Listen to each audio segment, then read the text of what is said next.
নমঃ হোং বামদেবায় নমঃ, নমঃ হোং বামদেবায় নমঃ।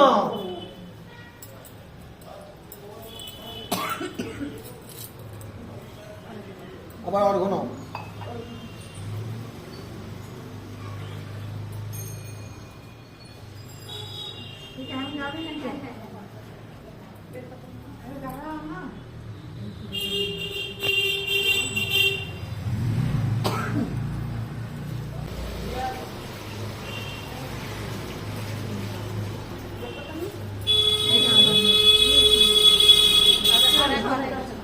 নমঃ দুঃখ দারিদ্র শোকেন দগ্ধহরং পার্বতী মহেশ্বর শিবরাত্রৌ দদামর্ঘ উমাকান্ত গৃহাণমে। দিয়ে দাও।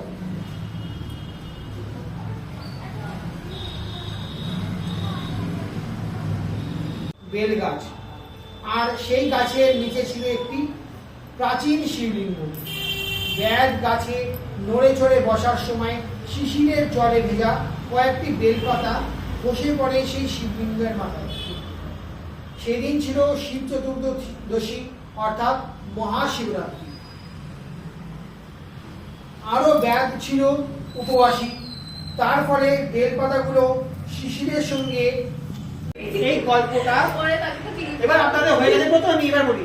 আজকের দিনের মাহাত্ম্যটা হচ্ছে গিয়ে, যখন পার্বতী ওনাকে জিজ্ঞেস করলো যে আপনার নাম তো আশুতোষ, আপনাকে খুব অল্পেই আপনি সন্তুষ্ট হয়েছেন এবং আপনাকে প্রাপ্তি করেন, তো কোনো একটা এমন ব্রত করলে যাতে বিনা কোনো কষ্টে আপনাকে আপনার কৃপা লাভ করা যায়।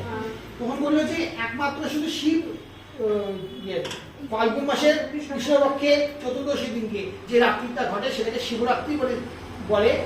এই দিনকে আমার নিরম্ভু হয়ে, মানে নিরম্ভু মানে নির্জলা, মানে উপবাস করে যদি কেউ সারা রাত্রি উপবাস করে তাহলে তার শিব চতুর্দশী ব্রত ফল পূর্ণ হয়। এবং ব্রতটা হচ্ছে গিয়ে শুধু উপবাস। এখানে তুমি মালা দিচ্ছ, বেলপাতা দিচ্ছ, গঙ্গা জল দিয়ে স্নান করাচ্ছ, দুধ দিয়ে স্নান করাচ্ছ, এগুলো সব আনুষঙ্গিক।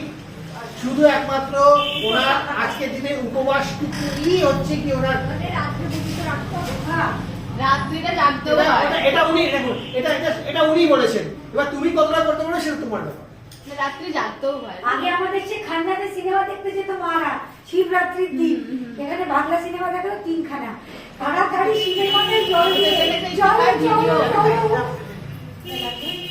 তুমি রেখেছো? হ্যাঁ, রাত যাওয়ার জন্য লাগবে 3টা হয়ে একটার পর একটা মালা পড়া আমাকে আছে। তাহলে তোমার দেখো আজকে দিনে শুধু একমাত্র ব্রত করে একটুখানি না, একটুখানি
হাত থেকে চামচটা ধরে